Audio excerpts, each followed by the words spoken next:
How's everybody? Happy? Good. This month, my theme is storytelling, and we all have a story, individually and collectively. Humanity has a story. It tells itself about the universe and the nature of reality. And that story differs from culture to culture and from religion to religion. Most of those stories are not historical, but allegorical or metaphor or mythological in nature, and they serve to guide and direct the culture, not always in a beneficial way, but a way according to their belief. So in 2000, I was on a mini sabbatical and staying with my daughter in LA, and I had some time on my hands, so I took a screenwriting course with Robert McKee, who's considered the granddaddy of all screenwriters, and it was really fascinating. I didn't understand everything, but I absorbed it and brought home a lot of materials. But he showed us how every story has to have an arc of discovery, overcoming. Every story has a protagonist, the hero or the shero. And there's also an antagonist, that which is pushing against the hero or the shero. And that's the one that tries to stop the person from moving forward. So there's some conflict, there's some resolution, that's the plot. And according to screenwriting, if there's no conflict, there's no plot. So in each life, your life and mine, we're the protagonist. Ladies, we're the sheroes. Gentlemen, you're the heroes. We are on our own heroic journey through this life, following a path, a story that we are actually telling ourselves. Now, the interesting thing is we can also be our own antagonist. Have you ever had a really great idea and set it in motion, and then some inner voice started telling you what a stupid thing that was? Or how it'll never work, or you need more money, or something is going on, but you feel you can't fulfill it. So we are our own antagonists pushing against our greater idea. Sometimes we set out to slay dragons, but we see dragons that aren't really there. We see obstacles that aren't real. They are projections of our own fear or doubt or unbelief. So, a really good example of this kind of the arc of discovery was, that movie, It's a Wonderful Life, they show every year at Christmas with Jimmy Stewart. There's a reason why it's a classic, because it's our story. He was fighting his own inner demons. He was fighting disappointment in life. He was fighting despair and fear. He had a lot of fears about who he was and his family and what was going to become of him. But he overcame them during the arc of the story and set himself on a new path with the help of a divine being. Remember Clarence, the angel? We could say his higher self. We could say there was a spiritual presence or realization or something that he responded to. He became his protagonist again and put the antagonist to rest. He overcame his own resistances. I always say when I first found this teaching in Hawaii, and I went to that center, I had to overcome all of my church resistances just to walk in the door. Because at that time they were still singing the Lord's Prayer and they were doing all sorts of things that I wanted no part of, but when I heard the teaching, that's what I wanted. And so I just overcame my resistances. Now, how often have you done that in your life? You've had to, haven't you? At some point, you have to overcome your bad self. You have to overcome that self that says nay, that says you can't, I doubt, I'm afraid, etc. You have to talk yourself down, or let's say up. And it's a part of being human. But some people, unfortunately, and thank God there's places like this where we tell the truth, but some people don't know there is a higher self. Some people don't know they can do that. That they're waiting for someone else to do it for them, or they're waiting for the times to change or the government to change. But you and I have the capacity for healing our own mind. And in this teaching, we have the tools to do it. So Jimmy Stewart's story is a great one, and it's also our story as well. We're the ones who's writing the script. Anyone ready to change Act 2? You know, in the movies when they're writing a play, they always have trouble with the third act, and they have to change, they have to rewrite the whole thing. Well, sometimes we have to do that with our own story. We're acting as the main character, and we're dealing with our own beliefs. And we have some beliefs that go against our desire to live on a higher level. So those are the ones we want to up-level, we want to transform, we want to heal. Everything we believe cannot be trusted. Do you know that? There was somebody who said, don't believe everything you believe. Because we have inherited some belief systems from our culture, from our growing up years, from our past religion maybe, or even now, just by looking at the world, what everybody's going through, we develop some ideas that may not be in our best interest and may not be the ideas that will move us forward when we need to move forward. So we have false beliefs which become part of our I am story. So today we're talking about our I am story. The beauty of it is that we can change this story at any time. So this month we'll be looking at our money story, our relationship story, our world story, and our health story. But today the theme is who I tell myself I am. That's the story we're talking about today. That's the big one. You know, when I lived in Tennessee, there was this old saying that if you have to swallow 2 frogs, swallow the big one first. I don't know why you'd have to swallow any frogs, but apparently they do that in the South. This is the big frog. The I am story, and it really does lead us into every other story we're telling ourselves. So our money story, our relationship story, our worldview story, our health story are all generated from the I am story. So let's start rewriting it today. Who am I? Good question. Am I the product of other people's perceptions? Am I the victim of past experience? Am I a random act of nature plopped down here on planet Earth to try to survive, to fight for a morsel of good?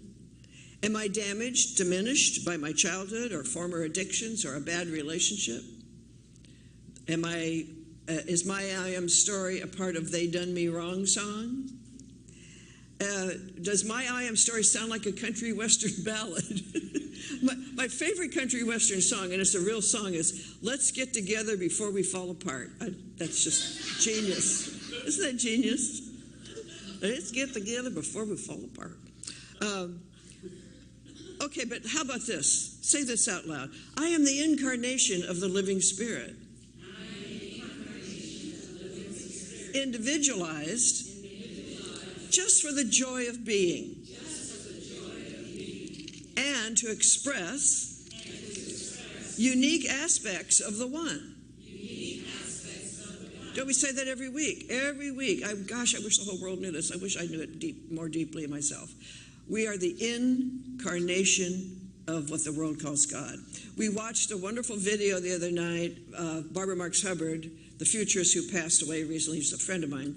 But she talked about the arc of life becoming from nothing to single cell to multi-cell to animals to humans, and how we're on the spiral moving up. But she said running through the spiral is the core. She said some of us call that God. So there's a core of powerful life running through nature, causing things to evolve. Ernest Holmes, the founder of his teachers, said, intelligence creates evolution. Evolution didn't create intelligence.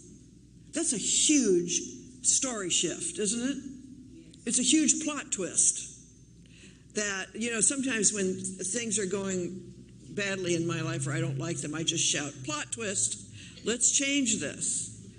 And it always starts with me. I have to change what I'm thinking, what I'm seeing, what I'm feeling, what I'm believing. I've got to change my story and put myself on a higher level, in tune with what is, not with what appears to be. That's the great challenge. It's a practice. And as I said, this teaching has everything we need to do it. So the 2 things we just said, I'm damaged, I'm diminished, I'm a victim, or I'm the incarnation of the living Spirit, all that Spirit is who I am, which one feels true? Doesn't it feel right when you say the positive one? Yes. I mean, if you actually made yourself go around saying, I'm just damaged and I'm diminished and there's no hope for me. Well, how does that make you feel? Awful, right? Because it goes against nature. It's not true. And the truth always makes us feel alive, raises our vibration. It really literally raises our vibration. So we're less dense, we're lighter, finer, freer, more transparent. Everything about us is more spiritual, even in the physical. So in the second place, it feels true. The other is made up. So much of life is made up, and it's not real. It's just, as Ernest Holmes said, as real as it needs to be to give us the experience of the consciousness that produced it. That's the law of mind running through the universe, but it's not real at the core. It's not real at the center of our being. At the center of our being, there is this magnificence and this beautiful being that's wanting out, wanting to be expressed and to be seen and known for who she or he really is. So why do we latch on to those other I ams?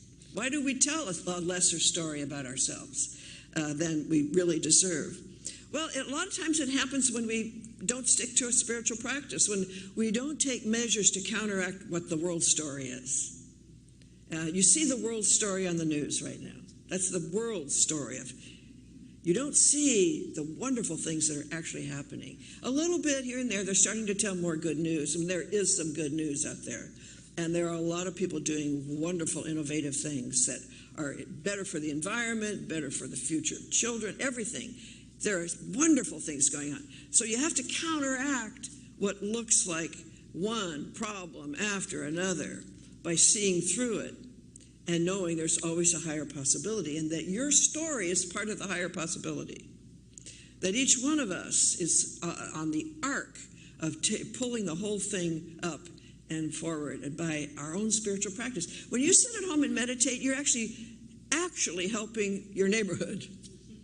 And this is science, and it's been proven. The vibration that you are generating when you generate deep peace goes right through your walls out into the neighborhood and helps the whole community. And when there's groups of it doing together, whoa, can really change everything in the city. This is hard science, and it's really true. It's been absolutely proven. So we're a spiritual self-identity, and it can overcome ego. Now, ego's not a bad thing. It has a role, but it's a limited thing. And ego is a part of our makeup that gives us a very local reference for who we are. I'm Carol, I'm female, I'm a mother. That's very local reference. Doesn't even mention the spiritual, that's not its job. Its job is to maintain the status quo of what I believe. And it will defend it to the death, even if it's a false belief, right? It's a little bugger, that ego. But we can master it with a spiritual sense of self, and that comes from spiritual practice. It comes that I am greater than anything I have believed in the past. All right? So, ego is simply a device for keeping some kind of constancy in the inner world that we all inhabit, and it will also protect any view of ourselves that we truly believe. So, this means our spiritual truth will stay intact through thick and thin if we have the conviction of its veracity, if we believe the spiritual truth. I am the incarnation of God. I am a local revealing of what life really is. My life is a way in for spirit to experience this dimension. Everything I do is a gift back to the universe. The universe is being me. It's within me. These big statements that the ego goes, that's not true. But the self knows, right? They can stay intact. Emerson said something about this, and this is one of my favorite passages from the essay on self-reliance. He said, "It is easy in the world to live after the world's opinion. It is easy in solitude to live after your own. But the great mind, it is the great mind who, in the midst of the crowd, keeps with perfect sweetness the independence of solitude." Isn't that beautiful? Now, and so what he's saying is spiritual practice helps us to sustain that oneness with core in our awareness, that sense of I'm all right, that sense of things work out, that sense of this apparent limitation is temporary, movable, changeable, that sense of the powers within. My story is what I believe, so let's change my beliefs. That stays intact when there's all kinds of stuff going on out there in the world that seems to be greater than us. It actually isn't. It's just stuff. It's just things happening as a result of other people's beliefs and consciousness and our collective as well. So our daily practice is essential because without spiritual resolve, it's easy to fall into the old story that the world keeps telling or that we told ourselves most of our life. So here's some more words by Emerson. This is from his essay also on self-reliance on page 33. He said, "Great people have always confided themselves childlike to the genius of their age, betraying their perception that the eternal was stirring at their heart, working through their hands, predominating in all their being. And we are now that, and must accept in the highest mind that same transcendent destiny, and not pinched in a corner, not cowards fleeing before a revolution, but redeemers and benefactors, pious aspirants, to be noble clay under the almighty effort. Let us advance on chaos and the dark." Yay! Let's advance on chaos and the dark. There's plenty of chaos and the dark to go around, right? Let's advance on it. What does that mean? Bring our light into the midst. Don't be afraid of speaking up, standing up, acting out. Don't be afraid of challenging the old story when you hear it in conversation. How many people I know are so afraid to speak up? They're in the office and someone's coming off as a racist or a sexist or a bigot, and they just don't say anything. That's not advancing into the dark or the chaos with your light. That's saying, I agree with you. We cannot be silent. We have to speak up. And that means bringing our whole self into it. It doesn't mean we have to be like a warrior. It means we bring that solitude. We bring that conviction. We bring that certainty into the mix. And let ourselves be seen for who we really are. We're doing our part. Just doing our part. I love Ralph Waldo Emerson. He's right on. If you haven't ever read his essays, I urge you to do so. They're really life-changing. And one of the most brilliant Americans who ever lived and who wrote. He was a great man of letters and the most often quoted American next to Lincoln. Hitch your wagon to a star, that's Emerson. Get your bloated nothingness out of the way and let the divine circus flow through you, that's Emerson. There's all kinds of them. Do your thing and I shall know you. We talked about this when I did a talk on Emerson, but people have quoted him all the time. They never knew who it was. But he was incredible.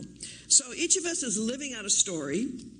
We wrote it sometime in the past. And even if it were yesterday, can you imagine living a completely new story? So I want us to really think about this today. Think about this. What would be a new story for you? What would be a new story about this place? We need one. There's an old story going around. It's ugly. It's limited. It's painful. Let's write a new story. What would it be? I can think of all kinds of things, right? But we have to start with ourselves. Who are we in it? What are we bringing to it? What do we believe about it? What do we want it to be? That's the thing. That's how you build things. It's individually and together. But you cannot expect them to do it if you're not doing it yourself. That's the power of this teaching. Empower the individual and the group forms around it. That's what happens. All right? So, and that's true about wherever you are, wherever you work, your family, your school, wherever you go. You're a part of a group, but you're the lead consciousness if you're aware that you're the incarnation of something universal that has personalized itself as you for the joy of expressing. When you know that you can only experience yourself, whew, that really changes everything, doesn't it? Doesn't it? Do that. Thank you. Okay. So is it time to rethink things, to rethink our true nature? Maybe we're a bit lazy about our spiritual practice. Anybody guilty of being a little bit lazy? Yeah, sure. You forget, I don't have time to meditate. And when we do that, it's because we're not as strong in our belief of how powerful and valuable it is to meditate every day. We think it's a nice thing to do, makes you feel good, but we don't realize what it is. It's the quantum field being shifted from within it. That's what happens when people meditate. The whole field is shifted for the better. Are you not using this teaching as it was meant to be used? You know, Ernest Holmes said, we have way too much theory and not enough practice. I think that's true of most things you get involved in. You know, you read about it, talk about it, but are you doing it? And that's the key. So this teaching is really practical. It's not merely intellectual. I mean, the intellectual part of it is really thrilling, but it's not an intellectual discourse. It's a practice. It's meant to change lives for the better. It's meant to heal bodies. It's meant to expand prosperity. It's meant to create world peace. That's exactly what it's all about. So there are definite tools to use to change our story, but the first step is to calmly, without any self-judgment, no self-recrimination. Do not beat up on yourself, please. Just acknowledge, I have been repeating a story about myself that has limited me in some way. And it's the same of this place. People have been repeating a story that has limited its growth. Are we ready to change the story? We decide to rewrite the whole thing. So whenever you hear yourself repeating an old refrain, such as, nothing works out for me, I can't catch a break, I can't seem to get ahead, stop immediately and declare the opposite. And I mean go way opposite. Go to the spiritual truth. And I invite you to say these after me and see how it makes you feel. My life is one success after another. My life is one success after another. I am always moving forward. With ease and grace. I have everything I need. When I need it. To create something wonderful. Never declare anything you do not want to experience. Never, never, never. I hear people saying things like, oh, I just have a terrible money consciousness. Do not say that. Don't say anything out loud you don't want to experience. It's powerful. Words are powerful. Your energy is powerful. The core is here. Spirit is right here. The same power that created the universe is right here. Same power. We're using it when we think, when we talk, when we speak. So never say anything about yourself that you don't want to experience. Can I get an amen on that one? Amen. Okay. Remember the 6 magic words that I spoke about when I first came here? Up until now and from now on. Put yourself in that every day. It doesn't matter what was up until now. It only matters what's here now that'll create the from now on. So our new story begins from now on.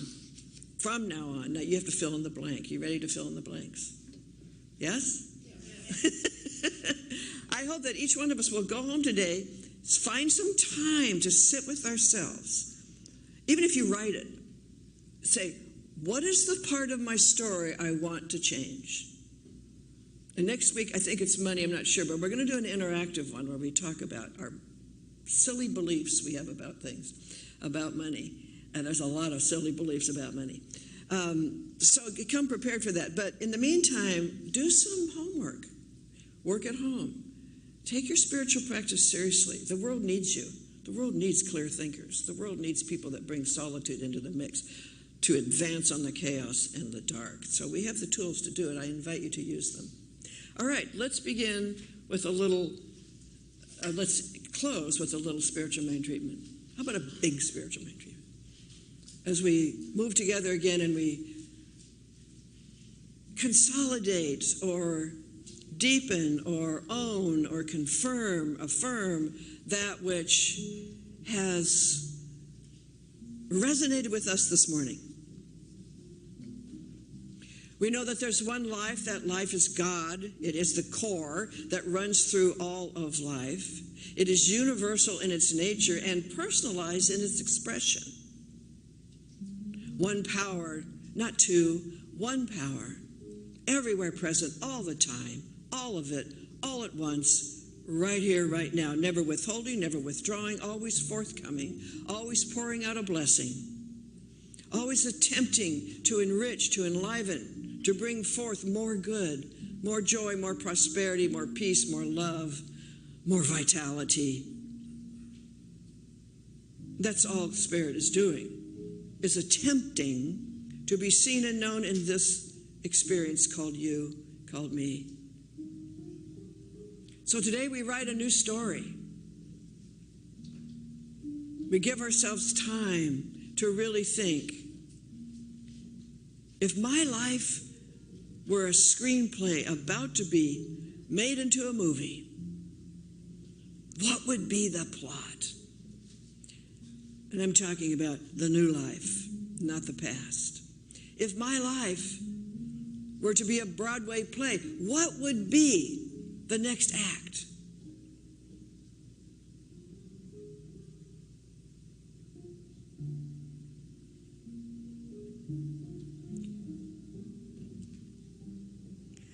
I know for everybody here and everyone who's not here, but particularly you folks, there's something stirring in us, something stirring that's very good. Something stirring that wants to raise us up, raise us out of the old, the limited, the easy, the familiar, into a really transformed experience of being together. There's something stirring in every heart here that wants love to lead the way in their life, that wants prosperity to be easy, natural, effortless, expected, that wants peace for the world, for everybody, to be well sheltered, well fed, well educated, cherished, respected, loved. These longings of the soul are there because they are the realities of the Spirit. They are there because we know them, we accept them because they're real and because they're available. And so this morning we leave here today with a new resolve to let go of the old, to be the hero, shero in our own life, to take this journey to a higher level, and to know that as we do, we make the world a better place for those here and yet to come. And so with joy and love and eagerness, we let all of this move us from the inside out, beginning today, beginning now. In gratitude, we let it be, and so it is.